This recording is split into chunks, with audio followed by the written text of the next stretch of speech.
Chief executive arrives in Kazakhstan with delegates. University of Science and Technology announces new medical school dean. And University of Science and Hong Kong Electric offers discount for those who charge their electric cars during off-peak hours.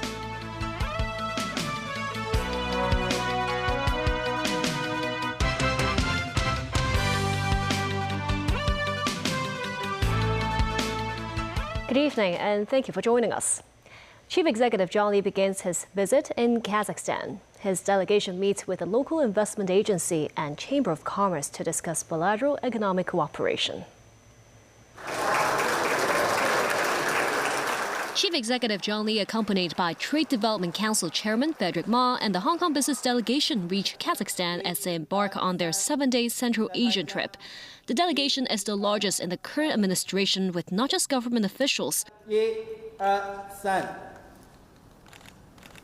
but also more than 40 business and professional representatives and some 30 representatives from mainland enterprises. John Lee says the Kazakh government attaches great importance to this visit. He says the delegation has to achieve good results with great team spirit and the courage to tell a good Hong Kong story. The delegation then held a roundtable forum with Kazakh Invest and Kazakhstan's National Chamber of Entrepreneurs to discuss trade opportunities. Some delegates say Kazakhstan's business community is very interested in investing in Hong Kong. Jeffrey Lam, chairperson of the board of Hung Shui Q Industry Park Company, says they introduced the Hung Shui Q Park, the Northern Metropolis, and several other hubs in Hong Kong to their Kazakh counterparts.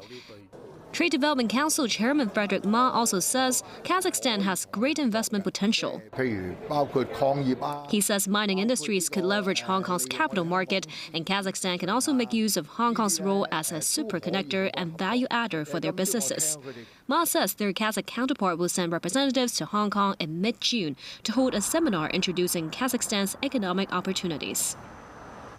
The Hong Kong University of Science and Technology announces Lee King-chun as the founding dean of its medical school. Lee is a world-renowned physician, scientist, and biomedical innovator. Mimosa Ngai reports.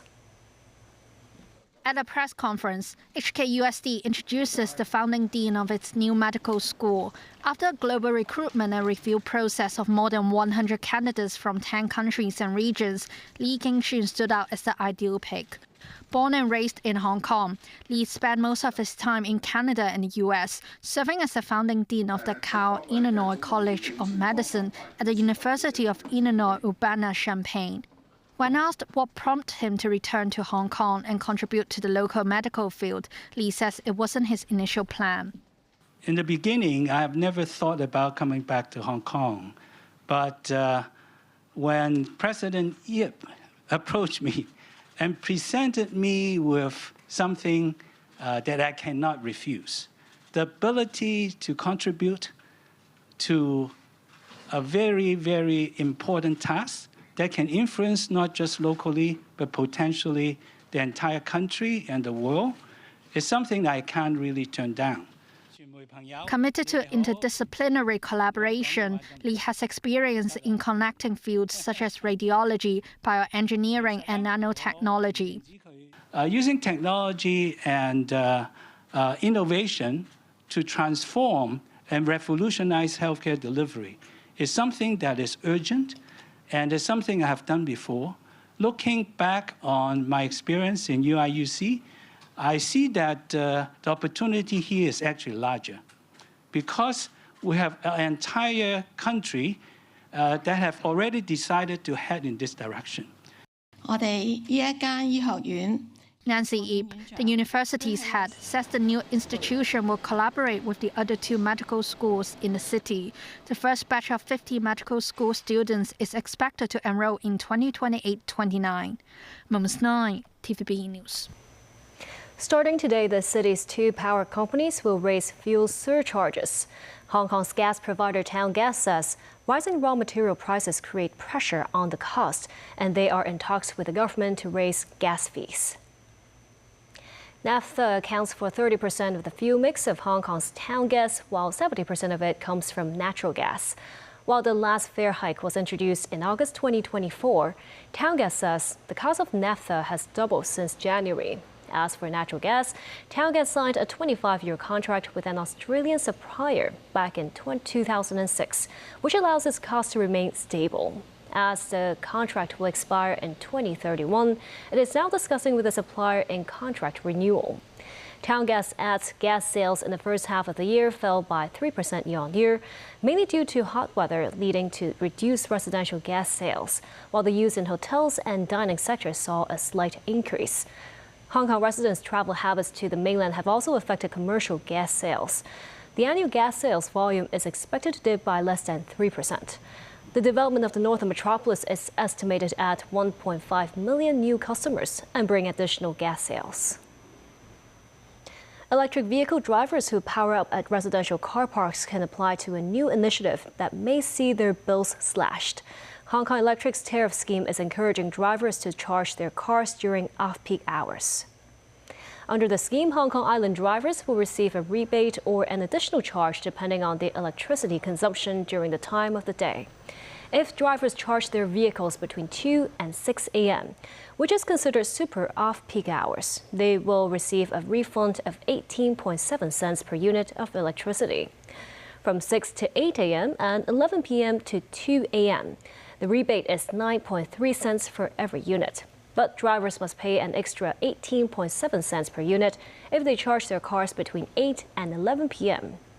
The utility company hopes to help drivers better manage their energy costs and support Hong Kong's transition to a low-carbon city. Starting today, the Agriculture, Fisheries and Conservation Department will conduct checks on dogs in public areas for rabies vaccination records and chip implants. Pet owners will be instantly charged if they committed relevant offenses. This, as an animal rights group says, the risk of rabies remains high in Hong Kong and suggests authorities pour their resources into tackling the city's stray dog problem. Timothy Lee has more. Under the rabies regulation, dogs aged 5 months or above must receive chip implants as well as rabies vaccination. Dog owners must then obtain a relevant license, which should be renewed every 3 years upon the subsequent vaccination.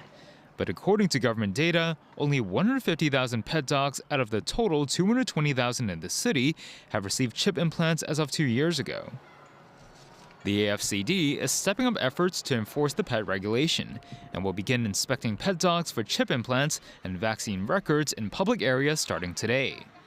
Pet owners found to have committed relevant offenses will be immediately charged with a maximum fine of up to $10,000. Some residents share their thoughts on the new measure. This woman says the regulation helps to protect pet dogs and prevent the spread of rabies. While this man says the measure increases the safety of non-pet owning residents who fear dog bites, adding it is beneficial for the whole community. This, as an animal rights group spokesperson, says illegal pet trafficking remains rampant in the city and urges authorities to ensure the measure is aimed at the right target. Timothy Lee, TVB News. Hong Kong is drawing up its first 5-year plan, a blueprint expected to shape the city's future for years to come. As the government sets to launch a public consultation this month, a scholar and lawmakers say the planning should be focused and strategic rather than overly detailed. Chief Executive John Lee said in February, Hong Kong will formulate a 5-year development blueprint. While the 5-year plan is a new concept for Hong Kong, the mainland has been using the approach for more than 7 decades. The plans have long been a key tool of national governance, with priorities evolving to meet the needs of different eras. Since 2006, instead of just plan, the blueprint has officially been called Development Plan, underscoring the government's greater emphasis on market forces. Officials say Hong Kong's version will cover a wide range of policy areas, with innovation and technology, financial development, and the northern metropolis expected to feature prominently. So how will the city's first 5-year plan differ from the annual policy address? Advisor of the Chinese Association of Hong Kong Macau Studies, Lau Siu-kai, says the policy address contains too many day-to-day policy matters, while the 5-year plan will focus more on long-term development or integration with national strategies. In January, lawmaker Johnny Ng proposed in the Legislative Council the need to implement a Hong Kong-style 5-year plan. Ng says after the 1997 handover, the government strongly supported innovation and technology with a $5 billion fund for the sector. But for some time, innovation and technology was absent in policy discussions. Ng says with long-term planning, such things will likely happen less. All 15 policy bureaus have formed dedicated working groups to prepare the document. For the first time, the government and the Legislative Council have set up a coordination mechanism with all legislators assisting in collecting public opinion. Stanley Ng, Chief Coordinator of LegCo's Subcommittee on Hong Kong's work to actively dovetail with the National 15th Five-Year Plan, says people may think labor and business representatives would naturally disagree. But when everyone is focused on expanding Hong Kong's overall economic pie, differences become much smaller. Unlike the mainland, where state-owned enterprises often play a major role in implementing the 5-year plans, Hong Kong's version will rely heavily on market participation. The Hong Kong Retail Management Association calls on the government to tap more business opinions when formulating the plan. As Chairwoman Annie Yao Tse says, macro directions are definitely necessary, but more engagements with the business community from the start will allow better alignment with market needs. She says it is also an opportunity to explore ways to help Hong Kong enterprises enter the mainland market and improve the overall business environment.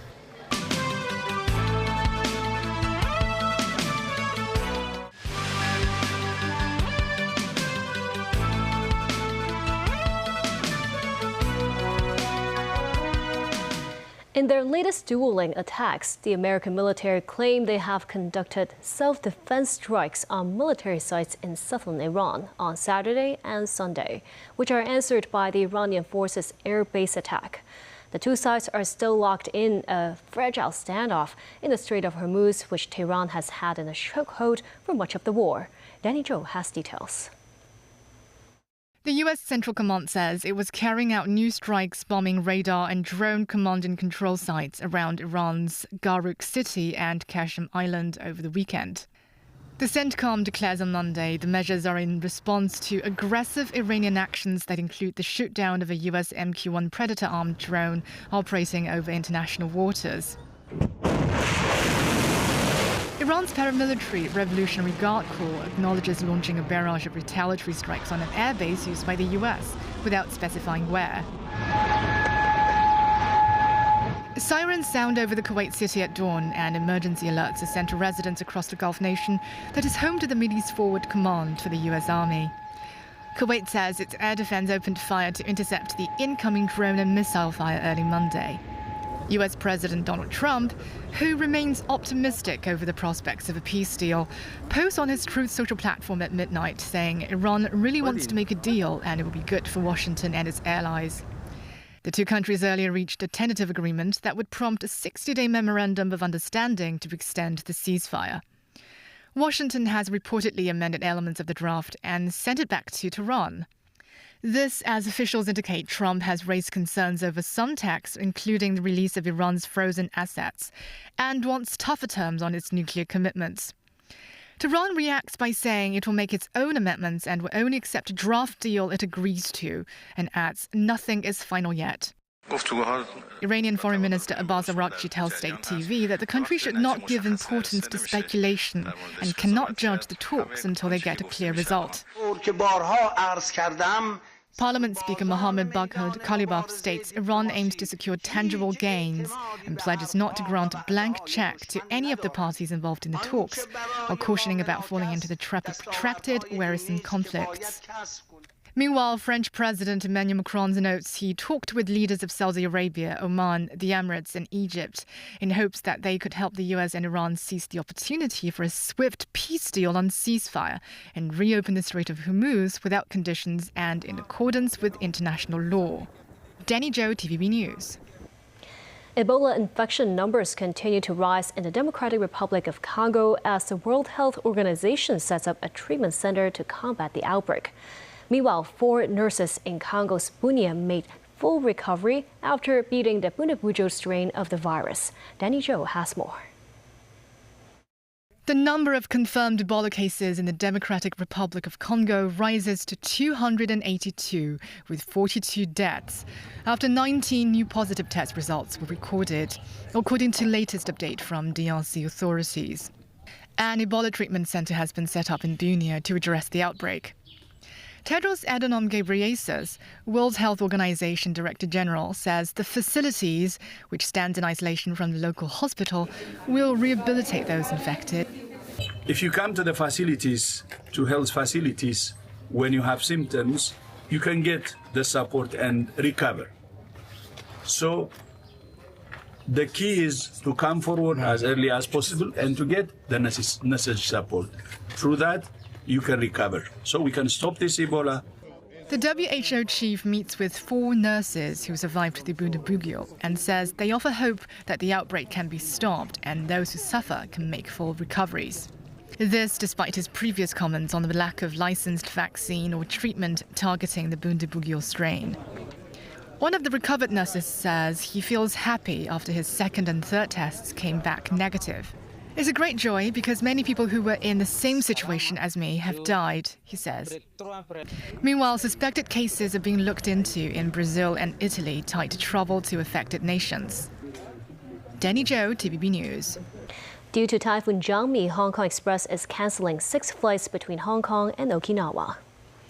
They include UO844, UO845, UO824, UO825 today, and UO842 and UO843 originally scheduled to depart tomorrow. Hong Kong Airlines meanwhile sees 4 round-trip flights between Okinawa and Hong Kong rescheduled to tomorrow. They include HX676, HX679, HX658, and HX659. Hong Kong Airlines has waived passenger fees for rebooking, changing destinations, and refunds. For now, Cathay Pacific and Greater Bay Area Airlines have not cancelled or rescheduled any flights. The observatory forecasts another wave of scorching heat will sweep across the city in the following few days. In Tsim Sha Tsui, many passers-by are wearing hats and carrying umbrellas to protect themselves from the sun. The observatory says winds are weak and the weather will be extremely hot over Guangdong in the latter part of this week, with the mercury rising to 35 degrees by Friday. Authorities remind residents to stay hydrated and pay attention to their health condition when they take part in outdoor activities. And that's the news. Thank you for watching.